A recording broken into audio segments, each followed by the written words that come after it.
Olá, sejam todos muito bem-vindos aqui ao canal na TV Banqueta, no Cultura Geral.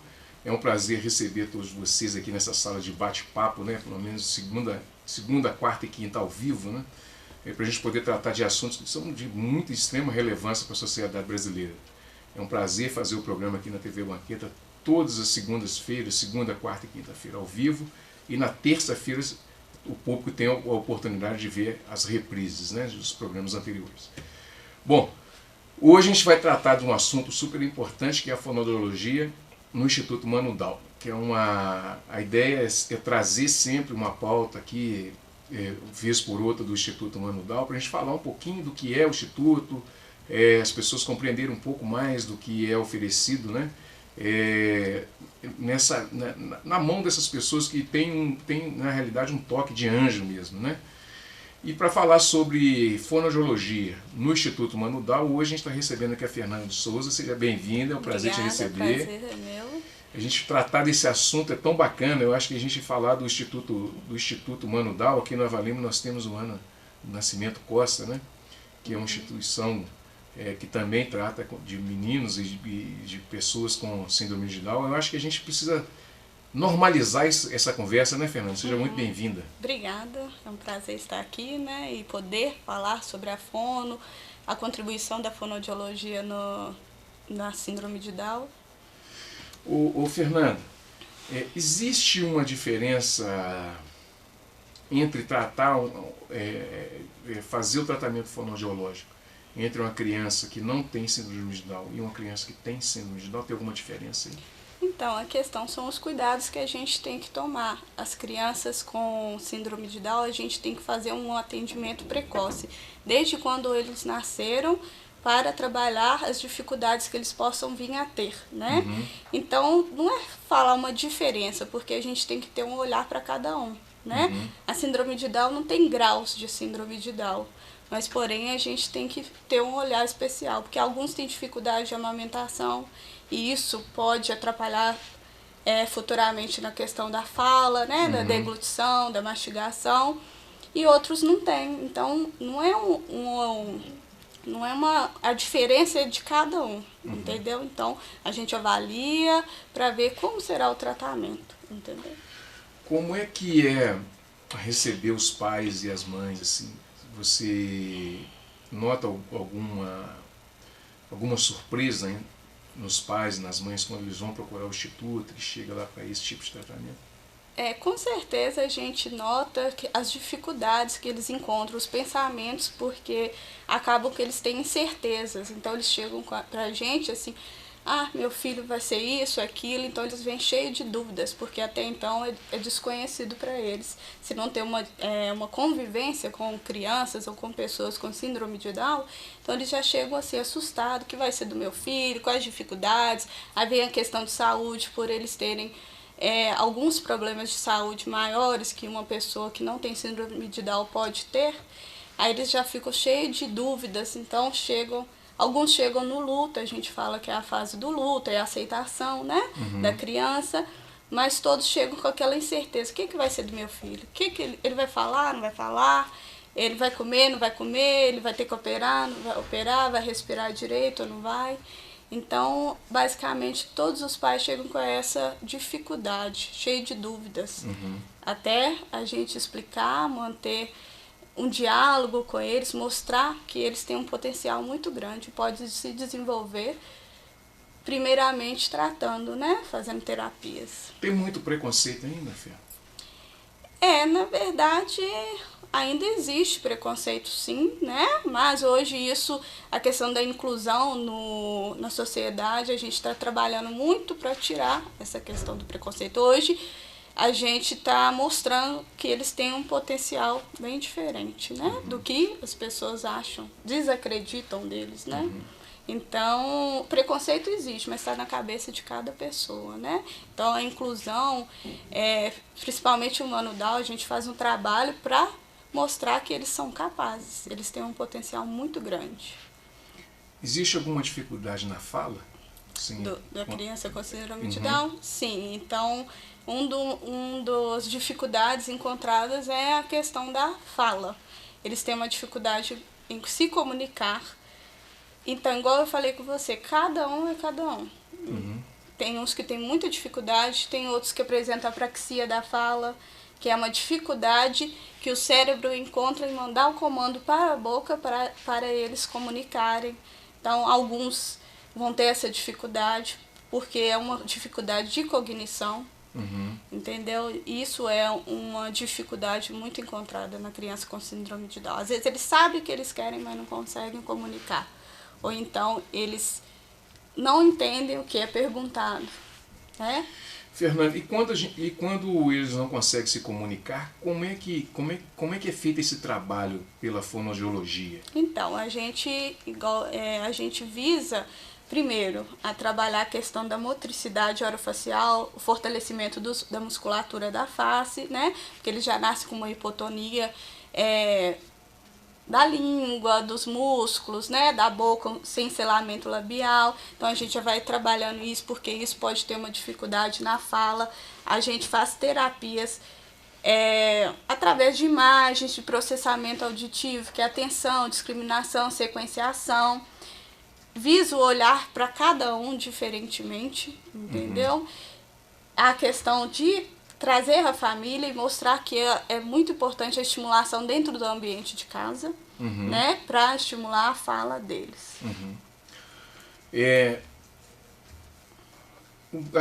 As crianças, elas desenvolvem que a criança já tem uma facilidade para se desenvolver, né? E a criança com síndrome de Down, ela se desenvolve um pouco mais lento do que uma criança que não tem? Eles têm um pouco de lentidão no desenvolvimento da fala, né? Dos fonemas, da cognição, a questão da dificuldade da deglutição, da respiração, por eles serem crianças que talvez possam vir com problemas cardíacos, né? Eles às vezes passam por cirurgias, então ficam muito tempo sem estimular, né? Ficam tempos às vezes no hospital, então é um pouco mais tardio o desenvolvimento, mas igual eu falei, cada um é cada um, né? Mas a gente sabe que a gente tem uma dificuldade maior em desenvolver a fala, principalmente a fala, né? Os pais que possam nos assistir, está assistindo agora, vai assistir depois no YouTube, vai ver por aí no mundão afora, quando ele recebe uma criança com síndrome de Down, o que ele deve fazer para ele não assustar, não apavorar? Como é que ele deve lidar com essa coisa? Então, é difícil falar porque cada pessoa tem uma reação diferente. Tem pais que a gente conversa a reação, fala pra gente, eu quero que meu filho seja feliz. Ou às vezes ele tem convivência com outras crianças com síndrome de Down, sabe que não é esse bicho de 7 cabeças, né? Mas falar como eles devem agir é difícil. A gente tenta mostrar para eles que essa dificuldade pode se diminuir dessa maneira. Essa. Não é assim, não é tão grande quanto você pensa essa dificuldade. Eles podem desenvolver, podem trabalhar, podem casar, né? Podem levar uma vida com autonomia, o que a gente preza muito no Instituto. Então é difícil falar assim, o que você vai fazer? Porque a gente passa por qualquer dificuldade, a gente passa por uma aceitação. Então isso depende de cada pai. E a gente trabalha em função de cada dificuldade dos pais, entendeu? E para tratar de uma criança, como é que é o processo? É uma equipe de fonoaudiologia? Ou uma pessoa e... É uma fono. Lá, na verdade, no Instituto somos 2 fonos, 2 TOs e 2 fisioterapeutas. Então, é distribuído, cada criança fica com uma fono. A gente faz a avaliação, as anamneses lá, né? E, por exemplo, eu fiz a avaliação de uma criança e eu vou atendê-la, entendeu? Então, eu vou, desde quando eles procuram o instituto, tudo, a gente começa já as terapias, fazem direitinho, trabalho com os pais, né? Porque lá também a gente dá palestra, explica, né? Para os pais, porque o tratamento, na verdade, a gente frisa a criança, mas a gente precisa também ter esse acompanhamento com a família, né? O tratamento é para a vida toda ou ele tem um período? Ele é um tratamento a longo prazo. Não vou falar com você que é para a vida toda, né?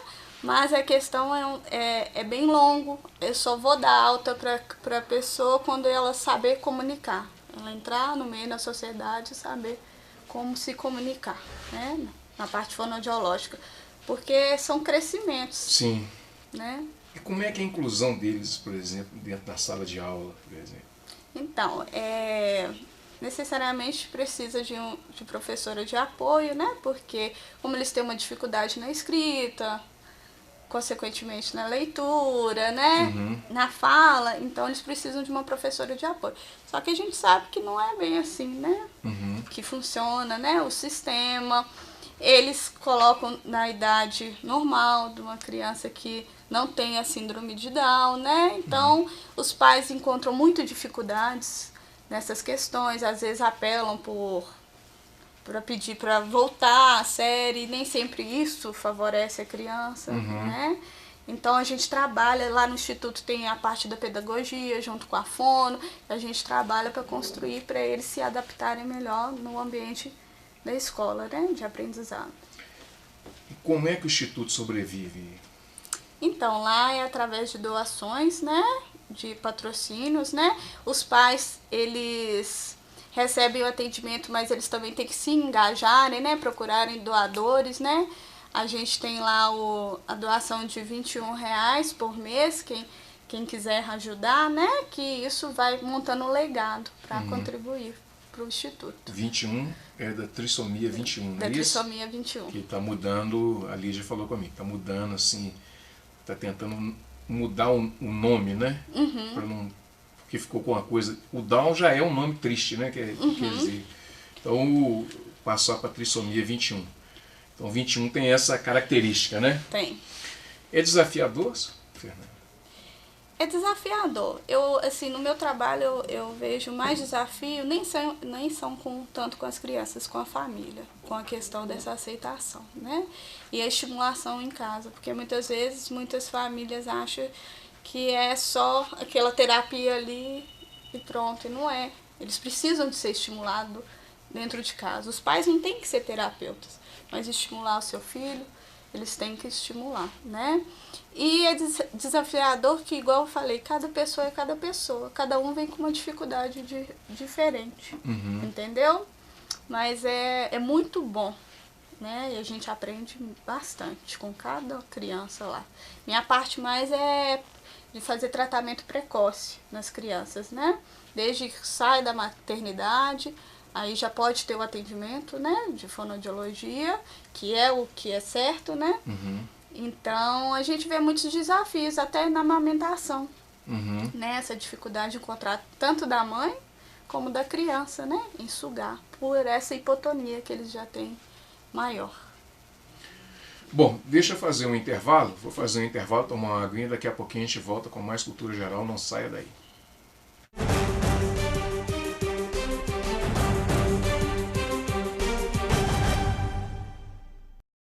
Todos os dias, milhares de pacientes de Nova Lima, Raposo e Rio Acima procuram o Hospital Nossa Senhora de Lourdes para receber atendimento, sendo que 80% deste atendimento é pelo SUS.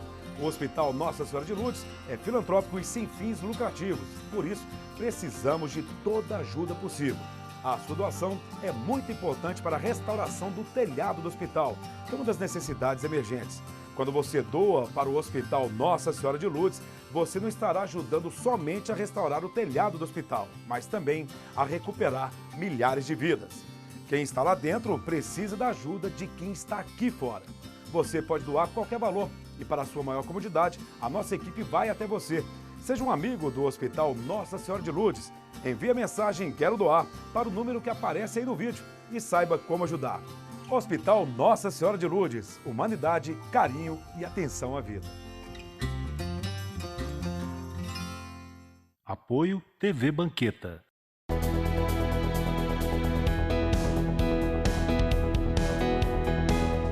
A importância do paisagismo urbano é priorizar o conforto e bem-estar para a população.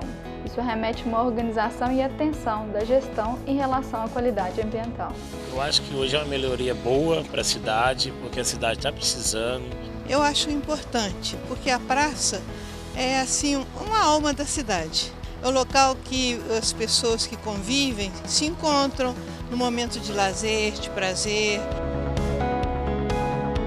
Nesse trabalho de manutenção das praças e logradouros, está sendo feito o plantio de gramas, mudas floridas e algumas espécies nativas. E para o sucesso desse trabalho, é fundamental a participação da população, ajudando na preservação e conservação dos espaços públicos. Com minha ajuda também, né?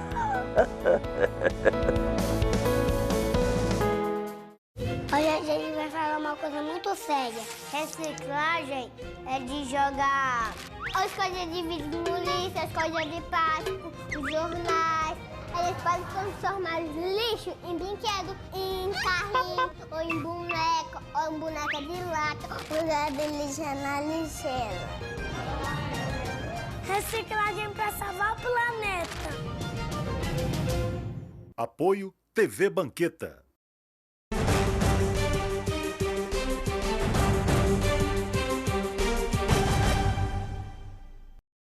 Bom, de volta com Cultura Geral. Fernanda, o Brasil tem se desenvolvido bem no tratamento das crianças com síndrome de Down?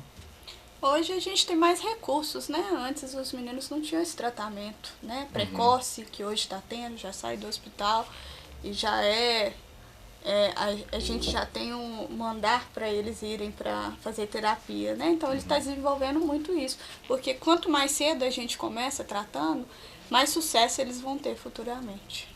E como é que você foi parar no Instituto? Então eu trabalhava no Hospital Evangélico em Belo Horizonte, aí uma fono que trabalhava comigo fazia um trabalho lá no Instituto.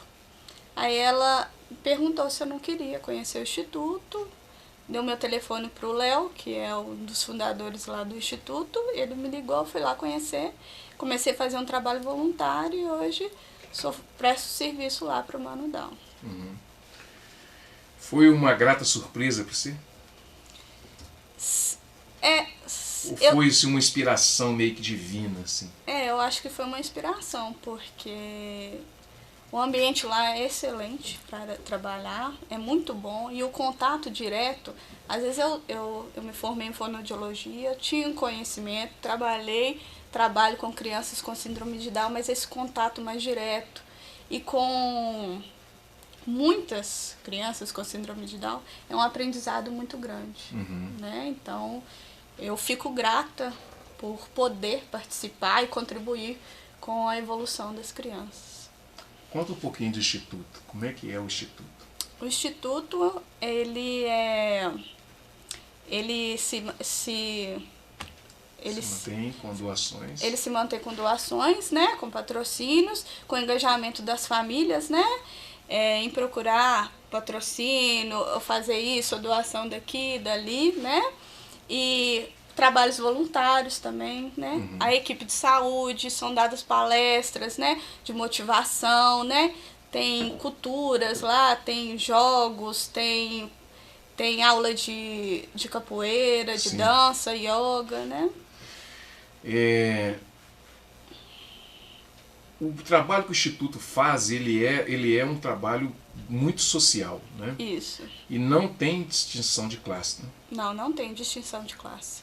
Qualquer classe pode ir lá conhecer o Instituto, se cadastrar, né? A gente fala que cadastra cada educando, né? Cada criança ou pessoa mais velha com síndrome de Down. Então a gente não tem essa diferenciação, não. Tá? Uma coisa interessante, Fernanda, a pessoa que tem síndrome de Down e está mais velha e tal, ainda consegue trabalhar a fonoaudiologia nessa... Consegue, sim, né? É lógico que não é a mesma coisa de quando começa mais cedo, mas a gente trabalha sim. Pode vir a trabalhar a questão deles mais velho, a fala, né? Que é uma preocupação muito grande que eu vejo lá dentro do Instituto, com muitos educandos mais velhos, de 20 anos, 18. Então, eles têm essa preocupação, eu quero conversar melhor, né? Então, assim, com certeza. E depois que tem uma situação também que as crianças vão para as empresas, né? E quando elas estão nas empresas, então, continua tendo esse atendimento? Quando esses meninos estão trabalhando, vão para o mercado de trabalho? Então, o que acontece? Os atendimentos de saúde, eles são, igual eu falei, mais voltados para as crianças, né? Mas eles podem participar de outros grupos lá, né? Que são os jogos, que são capoeira, né? A yoga, né? Então, a maioria dos educandos mais velhos, nessa faixa etária que já estão trabalhando, eles podem participar lá dessas oficinas, né? Dá para mensurar a evolução que foi depois, antes de você entrar a evolução sua, como ser humano, antes de ir para o Instituto Manuel e depois de trabalhar no Instituto, como é que transformou a sua vida, a sua personalidade? Eu não digo personalidade, né? Mas eu digo que transformou porque eu comecei a ter um outro olhar, um olhar mais a fundo. O que eu posso fazer de melhor? E eu tento cada vez mais, procuro estudar, me engajar cada vez mais para tentar ajudar eles. Talvez antes eu não teria tanto engajamento como agora eu tenho. A técnica ficou mais apurada? Com certeza, porque é a prática, né, a vivência, então fica mais apurada. Então você consegue ter um olhar maior, né, daquilo que talvez para mim eu não tinha tanto. O trabalho é mais humanizado? Com certeza, bem mais humanizado. Né? E a sua equipe é você? É eu, uma outra fono, a Natália, 2 TOs e 2 físios. Deixar um abraço para essa turma. Um abraço. Bom, tem telefone de contato lá? Você lembra ou não? Não, assim... não, de cabeça não, né? Bom, gente, chegamos ao final do programa Cultura Geral. Foi um prazer falar aqui do Instituto Manudão mais uma vez. Prometemos voltar com outras pautas, né? Eu estou querendo fazer muito um programa lá do Instituto mesmo. Os meninos cozinham lá e tudo, eu devo ir para lá fazer um programa lá direto do Instituto. Fernanda, muito obrigado, foi um prazer te receber. Espero que tenha ajudado alguma coisa. Não, ajuda, acho que a comunidade precisa se informar e saber direitinho, né? Que tem tratamento, né? Qual o recado que você deixaria para as mães e para os pais que estão com um filho assim, com síndrome de Down, que está para receber um filho com síndrome de Down ou que já tem? Que eles têm que acreditar, que eles têm um potencial muito grande para se desenvolverem, que o estímulo é fundamental e acreditar sempre, né, no seu filho, porque ele sempre vai vencer. Maravilha. Gente, chegamos ao final. Um grande abraço e até amanhã, se Deus quiser, com mais Cultura Geral.